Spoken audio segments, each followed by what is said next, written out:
Alright, BC here one more time. Mortal Realms. Iram fighting Abyssia. It looks like they were just taking a peek to see what was present here.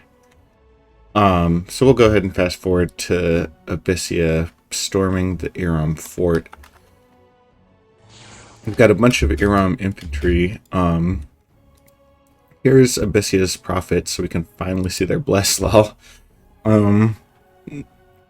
That is an interesting bless. The strength is for the sacreds who already have quite a bit of strength, but more strength is never bad. Magic weapons makes complete sense given that they'd be neighbors with me. They don't have spirit sight, which means that if I do end up busting out unseen, should I end up fighting them, then I'll have a little bit of an edge there. And then morale plus 6. Well, this is a prophet, so he's at 30. They don't actually. Oh, yeah. Isn't 15, 18, 20. Yeah. There's a. I'm not quite sure why he went for morale plus 6 as opposed to, like, plus attack skill, for example, considering that they're Sacred's Berserk anyways.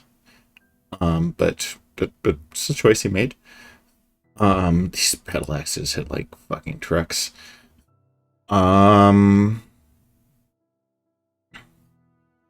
There's a couple of mages here. This is actually Iram mage. Here's the Anathema Dragon, who has already gotten hit by lightning. I think that's why his HP is so low.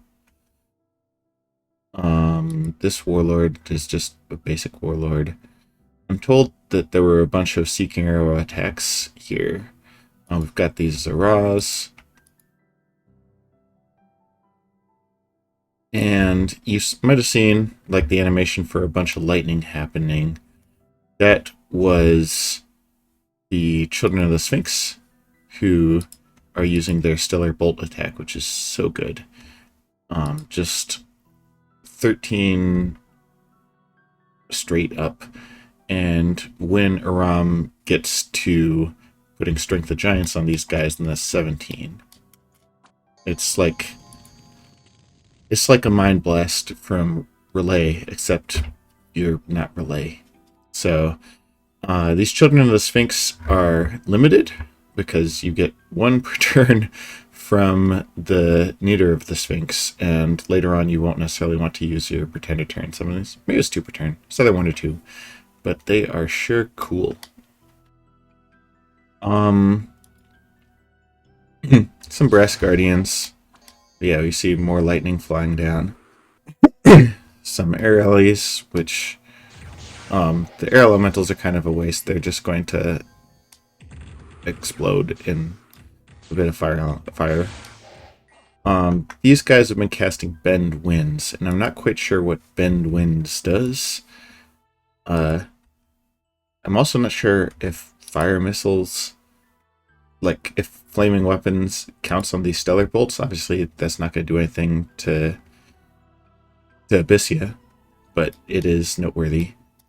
Abyssia, they have this dragon firing off a bunch of the Nature Holy, or the Earth Holy attack, which is just shoot off a bunch of, like, it's a mini Blade Wind, basically, which is useless against these Brass Guardians, but should be great against the Paris if it hits. So go ahead and watch those.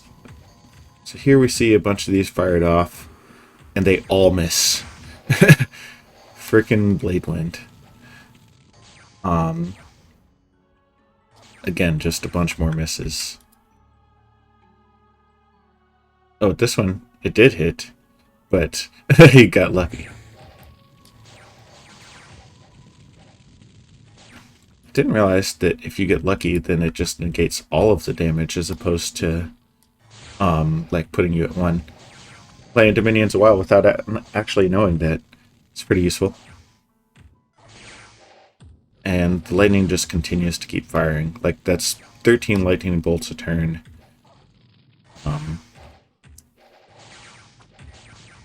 So yeah, great pretender design by Iram to get that luck bless going, and Iram just kind of runs over the situation.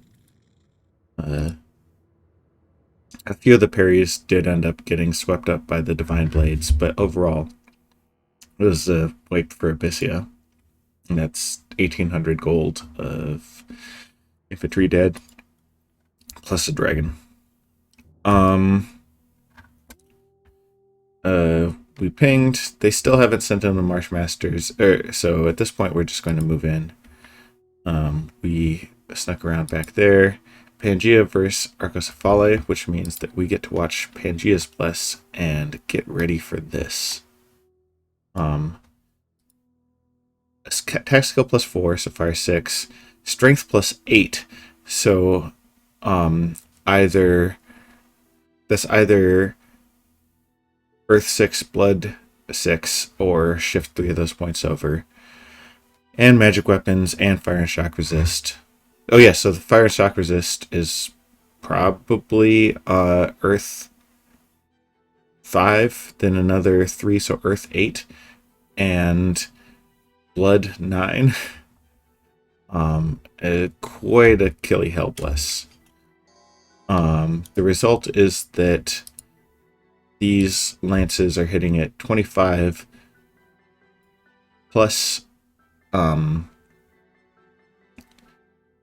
the strength of giants when they get that going, plus 3 berserk, so that would bring them up to 32. Yeah.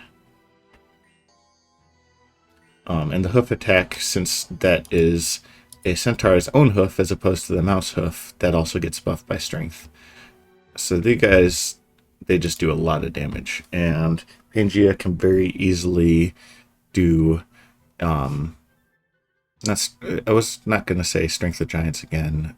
Keen Blades, which evidently Keen Blades works on your hooves to kick through armor.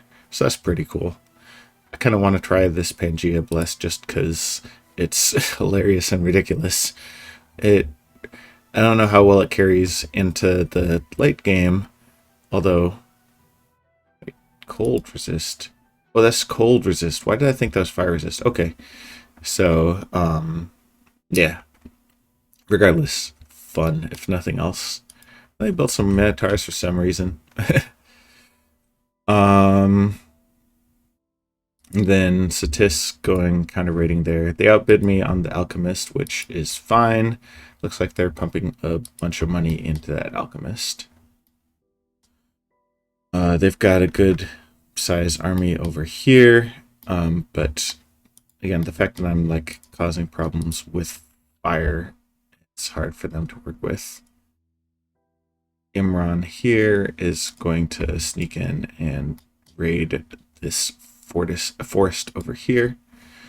We're buying some fire gems from Kalem and some rings of regen from Ulm. And here's what we've got moving in. Malika are a limited resource, so I'm just having them cast Desert Winds and Retreat, even though they, well, they could stick around and do a good amount of work, but we're not touching that for now. This guy is needs to bless himself, and he needs a ring of regen. But once he gets those two things, he will be in good shape. Let's go ahead and you can form the Storm Spool. Research, we're going up Conjuration for Conjuration 4, which will let us summon sprites, which will let us put our water gems to use. We have a ton of uses for water gems. Right now I'm just doing a straight up empower on this guy. I figured that the fire water path will be useful later. So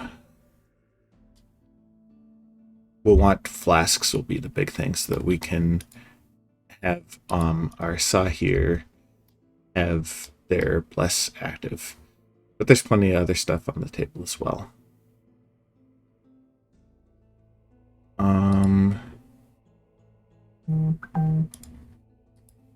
Yeah, this guy's gone there.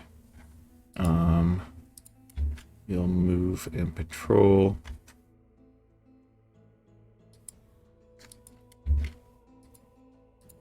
Is there a way for me to consolidate this? Oh, so you'll just get those guys and patrol with them. And actually, you'll go and move and patrol with those guys. Because these can just fly in. And the nice thing about patrolling with flyers is that they're good at flying out and seeking out trouble. And then this guy will just fly in with everybody. We've got another one of those on the way. Still haven't actually gotten a death income, which is noteworthy. I think I complained about that last turn. Alright, anything else? I guess we can actually go through messages. We bought some soldiers against our will, I guess. We got attacked by barbarians. Where is this place? Sad place, lost some cash. These things happen. But we got some cash here and there.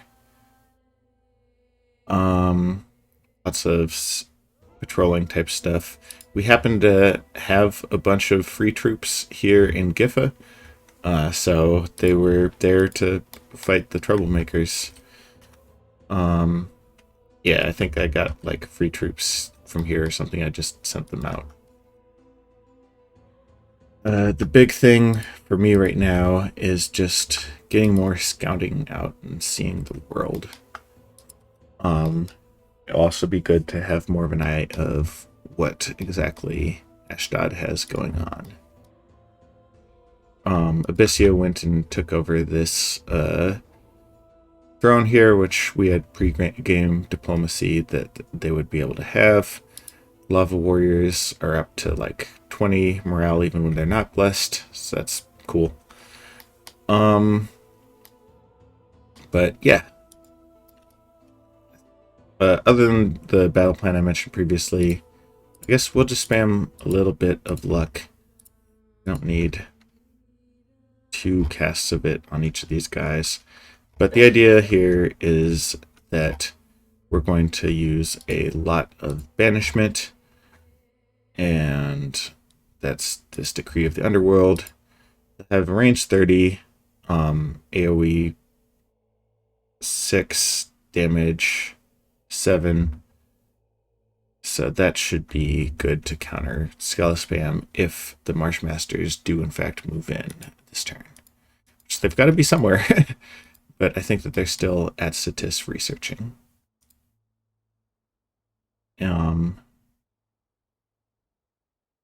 Right. Do I have all of my PD in place? Yeah, I'm not going to invest an extra PD there or a camel. Where's my... Oh, yeah. Abyss is going over there.